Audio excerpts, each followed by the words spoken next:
City News on TV Rotorua is proudly brought to you by Rotorua Central.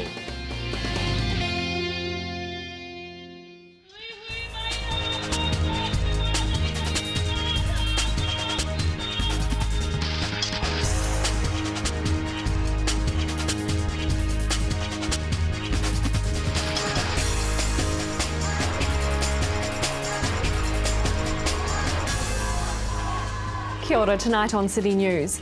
Domestic violence is to the fore as White Ribbon Day approaches. Work began today on sections of the median strip on Fenton Street aimed at improving traffic flow and safety. And we have highlights from last week's ICC Cricket World Cup Trophy Tour. Māori Party co-leader and Waiariki MP, the Honourable Rotorua Flavel, is urging people to stand up against domestic violence and take the White Ribbon Pledge to promise never to commit, condone or remain silent about violence towards women. Mr Flavel joins Prime Minister John Key and Police Commissioner Mike Bush to have accepted the role of White Ribbon Ambassador for this year's campaign. Mr Flavel says a violence-free nation is more than just a dream and can be a reality, and encourages men and whānau to take a stand against domestic violence.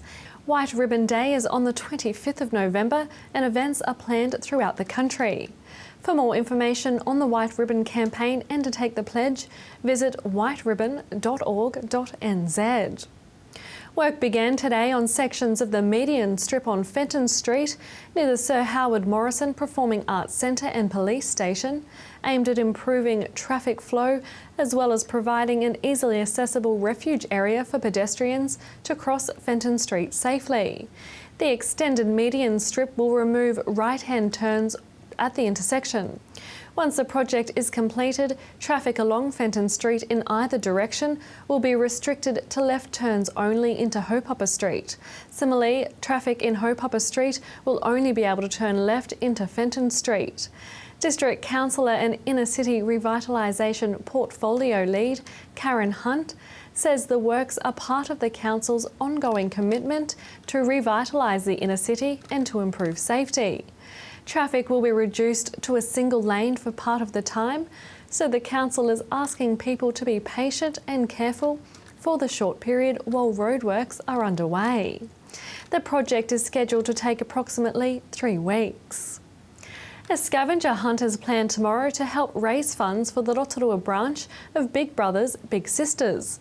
The organisation is the world's largest mentoring program and each year helps more than 250,000 children around the world to reach their potential through professionally supported one-to-one relationships. We've got this first event that we're going to use to fundraise and promote Big Brothers Big Sisters, so we're really excited about that and appreciate your help in promoting it. No worries, it's our pleasure. Why the scavenger hunt? Why a scavenger hunt for your first project? Just something fun for the community. It involves parents, kids, just getting in cars and looking for different items around different well-known sort of tourist spots and that. So it's going to be a fun activity. We think it'll be a great way to, we'll have a sausage sizzle, we're having steamers players down there, the mayor's coming to open it up, so we're trying to make it as fun and exciting as we can. The Big Brothers Big Sisters scavenger hunt is on tomorrow at the Village Green starting at 4 p.m. A second inner city alleyway wall was branded with an environmental quote as part of Rotorua District Council and Keep Rotorua Beautiful's Absolutely Tag-Free project. The quote used on the wall is by local recycling advocate Marcello Oherio. St Chad's Charitable Trust volunteers painted the wall during the recent Scrub Day activities in preparation for the quote's application. The first tag-free wall was painted in a Pukawatua Street alleyway next to Ronnie's Cafe with the environmental message, "Be the solution, not the pollution." In sport tonight, the ICC Cricket World Cup Trophy was in town last week as part of a nationwide tour promoting next year's Cricket World Cup.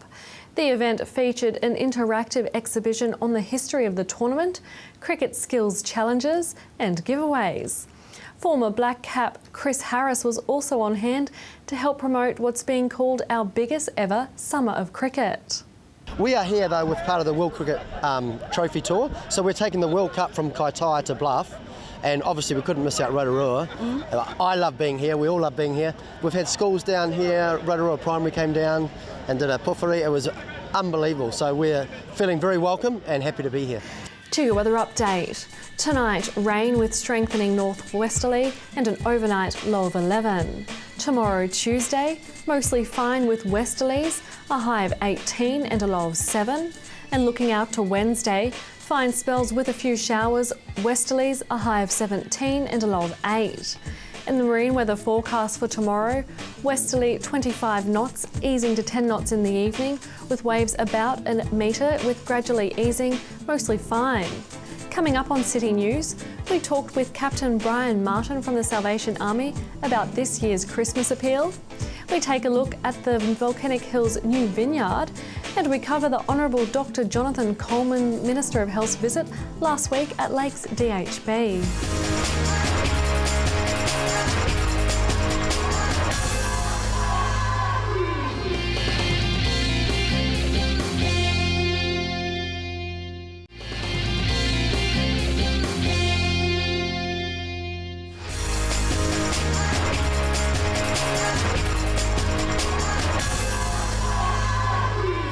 Come that time again for the annual Christmas appeal here at the Salvation Army. Captain Brian Martin has just pulled in with a van load of goodies, haven't you, Captain? Totally, just pulled in, yes. Yeah.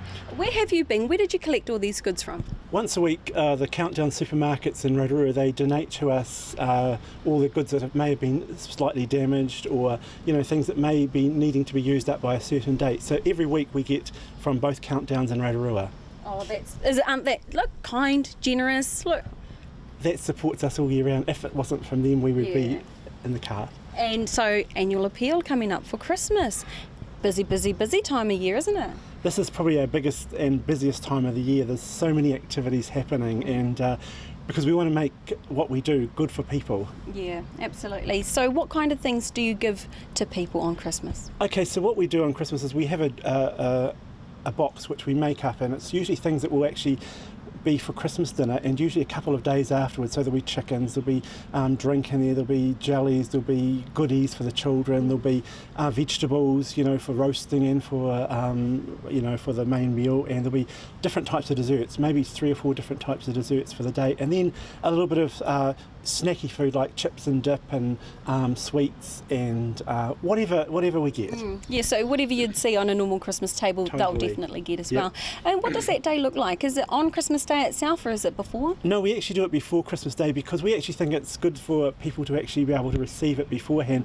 And if there's some things that might be lacking, well, they have the potential then to go out and get what they need. So we usually do it about 2 days before Christmas Day. So it also gives us a chance to wind down, because it's the busiest time of the year. And so we just have our food bank open one day after that, and then we're into close for a couple of days. And whereabouts is the food bank? Where do people go to collect their goods from the Salvation Army? Okay, the goods that are collect for the normal Christmas appeal, we collect them from the church on the corner of Old Taupo and Hillcrest Road. It's much easier for traffic, because here in town it's so difficult to get parking, and we couldn't really contain the amount of food parcels we do for a start there, because our rooms are so small. And so we do over 100 food parcels, and we'd have no room to do our general day-to-day, because just while it's Christmas, it doesn't mean that the day-to-day business doesn't take place either. That's right. And so how do these families who are in need of at this time of year, how do they find out about, do you have to sign up? What's the process there? Okay, so some of these families are referred to us by agencies, like from social workers from different agencies, and so we take referrals into us from different groups. Some of the groups of people that we work with are people that are working with us on a 6 or a yearly basis when we're doing budgeting with them.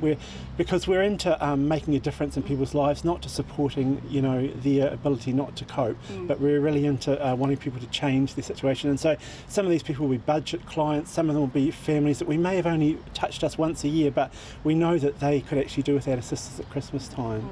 It's like, now it's not only food, Prezi parcels as well? We do all kinds of things. What we give, what we donated, you know what I mean? And so we give out as much as we can. Well, we actually give out everything, you know what I mean? We don't hold anything for ourselves, so everything that is given is given out. Okay. And now, it's quite busy for you. What do you like for volunteers? For volunteers, we have a group of volunteers that have assisted us over many, many years. And for volunteers, we're always looking for volunteers. But sometimes it's actually, we've got to actually see when volunteers can come, because too many is actually a problem and too little is a problem. Do you know what I mean? So, and so my wife, who works at the church, she deals with the volunteers for the Christmas appeal and for the whole Salvation Army. Very nice. Now, for members in our community who may want to donate or may have things that they are able to donate, yes. How do they do that? Well, they can come into either the community ministries, which is in Haupapa Street, in the community house. They can go to the family store, which is in Pukuatara Street.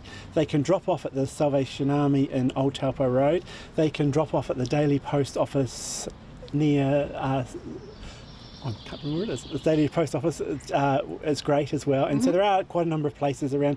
And you'll see later in the year that as the year goes on, there's other places have drop-off points as well. Like, like I know that the library's done it in the past for us, and some of the BNZ Bank and some of those other places. So there's lots of drop-off places. Oh, that's nice. It's very wonderful that everyone's getting involved in helping with the food appeal. Now, you've said quite a few names in regards to people that are behind the Salvation Army and supporting. As an annual, how long has it been going for? How long do you remember that the appeal has been going for, and has it increased in support over the time? Well, we've been here in Rotorua 4 years, and it's been going the full 4 years in Rotorua, and so we've actually noticed that over the 4 years the appeal has got greater and greater and greater. Last year was a record year. Unfortunately, we had a burglary last year which actually boosted the whole of New Zealand to assist us. Wow. But we still would have, the appeal in Rotorua, the support and the generosity of clubs and groups and individuals and anybody, these businesses, they sort of, they challenge each other, and different groups challenge each other, see what they can do, and so we love this spirit. They want to help their own community. That's really cool. That's so lovely. Well, thank you so much, Brian. Thank you. There you go. Even if you only have a very little to donate, a little goes a long way. Totally. Thank you very much. Thank you.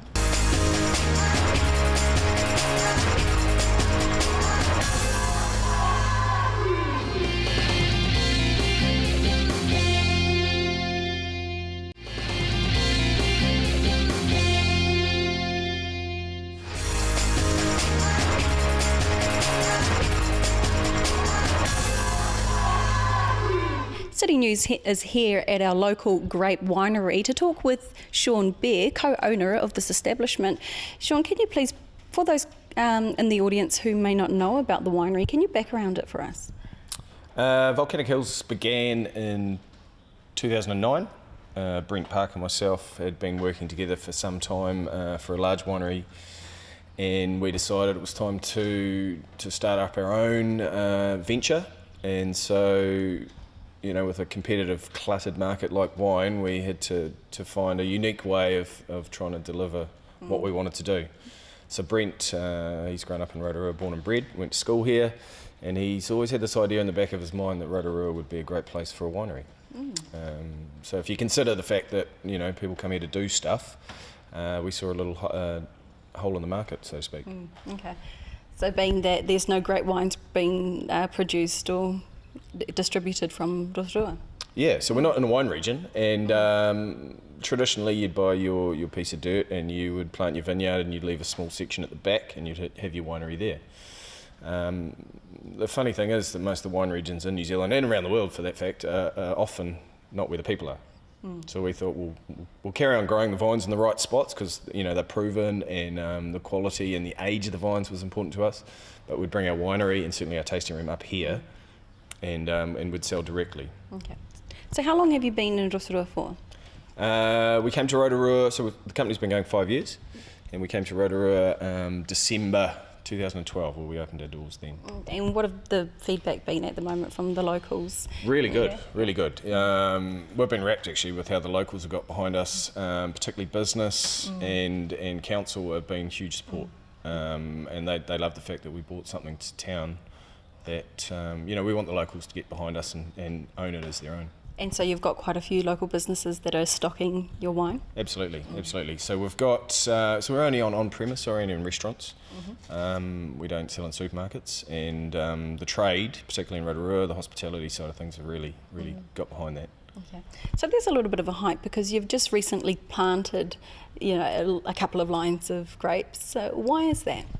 So I guess wineries are synonymous with vineyards. People come here and they want to see the vines, and so by being at a region, we're doing something slightly different, which is what we're all about. And we've got a lovely spot of dirt out there, so we thought we'd plant a vine, and so largely that'll be educational. As the vines go through their seasons and they grow, we'll be able to incorporate that in our tour and explain what's happening. It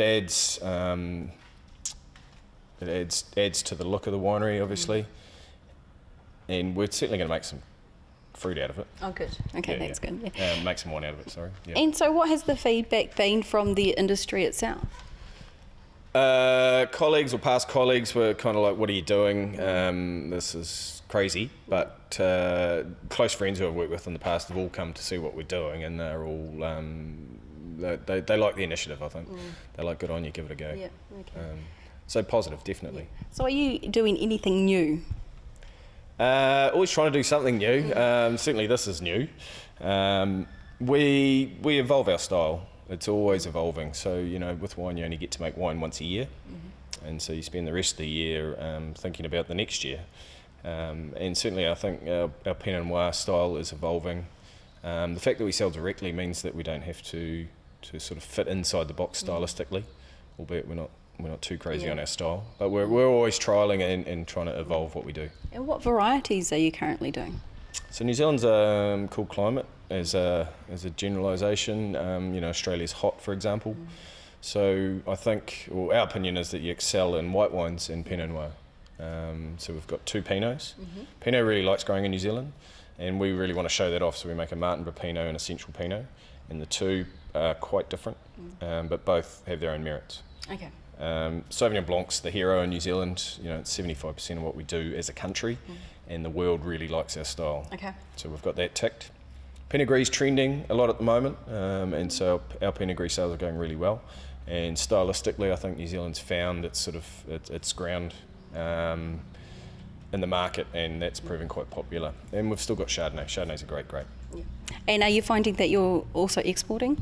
Not exporting, but we do have a lot of international visitors. Okay. So we offer a service whereby once they've tasted it, we can send it directly to their door, so door-to-door service.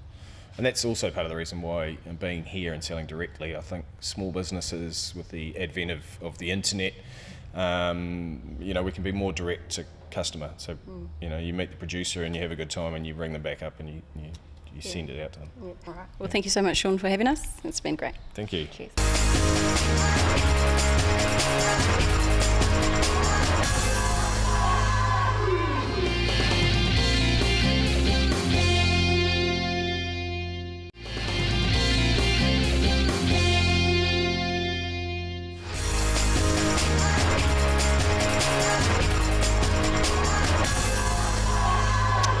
It's my pleasure now to be joined in the beautiful Rotorua atrium at the hospital by the Honourable Minister Jonathan Coleman. Kia ora. Kia ora, Kiri. Thank you very much for speaking with me. Now, First of all, I understand that you yourself are a qualified doctor. I am, yes. I went to Auckland Med School and I practiced as a doctor for many years. So being Minister of Health brings together my medical and political background. So I'm really thrilled to be in this job and looking forward to it. And new to the job, do you think that the background in medicine is going to just help you hit the ground running? Yeah, it does, because I mean health's a very complex portfolio, and getting to grips with some of the terminology and the way the system works. You know, if you haven't had either a period in opposition as the opposition health spokesperson or a background in health, I think it'd be pretty tough. So it's a tough portfolio anyway, but I think being a doctor is a definite advantage. Yes. Yeah. You did mention previously the culture of the health sector. So the culture in your eyes, where can we look to improve that? Oh, look, I think we've got a good culture in the health sector. I mean, we've got very dedicated doctors and nurses and other health professionals working in the system. You know, I know that people who work in the public health system, they're actually motivated to do the best they possibly can for the patients. So I've got no qualms about the overall culture. But I do think we need to make sure, and this is happening in a very good way in Rotorua, we've got to make sure that the people who are running the hospitals, so the managers, the people on the boards, are making sure that they're engaging with the clinical health team so that the clinical health team's views are heard and they're very much part of the decision-making process. So we've got a good culture in health, but we've just got to keep keep it going. Here locally in Rotorua, there are some nice initiatives happening in the wider Bay of Plenty as well. Yep. There's particularly one with mothers and young children in Turangi. Are you aware of that? I'm not aware of that particular one, but I think it's very important that we do put a lot of focus on kids in the early years of life. And if you can get some of those, real building blocks in place for young children, so if you can get them immunised, if you can make sure that they grow up with a normal weight, you're well on the way to actually setting them up for a healthy life. And, that's a very important thing. That's what we need the health system to deliver. Well, as probably the most qualified doctor in New Zealand at the moment to speak on this issue, how can Kiwis look after their own health? What can we do to make your job a bit easier? Well, I think it's very important that everyone goes and sees their doctor and actually, has a health checkup, a regular health checkup. It's very important that you get your kids into the health system so that you get them immunised. And if you're going to be having a baby, it's very important to link up with a maternity carer very early on. But look, it's the basic things. For individual health, don't smoke, don't let yourself get overweight, and take a bit of exercise, moderate exercise on a daily basis, doing things like walking up the stairs. When you can, get out and walk, play a game of tennis or touch or whatever, but, everything in moderation. As far as you understand it, what are some of the big issues here locally in Rotorua? What could we work on? Well, we just need to make sure that we are getting healthcare out to everyone who needs it. So, you've got various levels of income across the community here, and we need to make sure we're continually designing services that are accessible for everyone, regardless of their income or cultural background. And, a big focus on kids is really important. So, we need to make sure kids are getting the healthcare, the education, and the loving family support that they need. So I think those are really important issues. And in your role, have you got any intention to look at the cost of healthcare for your general, average Kiwi, and particularly for those that are doing a bit worse for wear, the low income? Yep, so one of the things that we're rolling out now is free GP and prescriptions for under 13, so it's going to be free for kids under 13 to see the doctor. That's really important. There's a range of schemes that the government has to try and make healthcare cheaper when you go to the general practitioner, and of course when you come to the hospital all your care is free.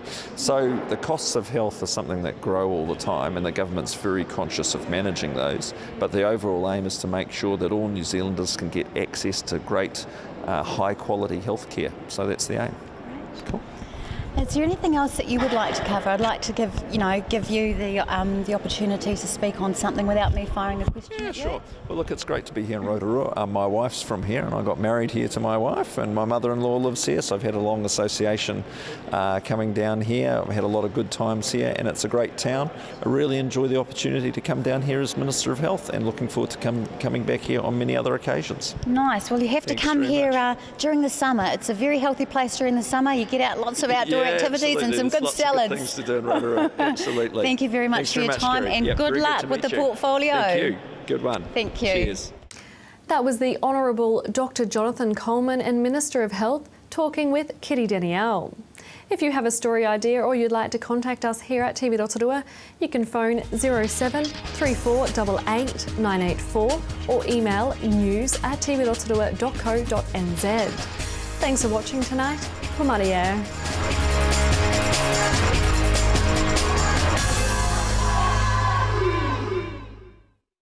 Supporting local content so you can see more of New Zealand on air. City News on TV Rotorua was proudly brought to you by Rotorua Central.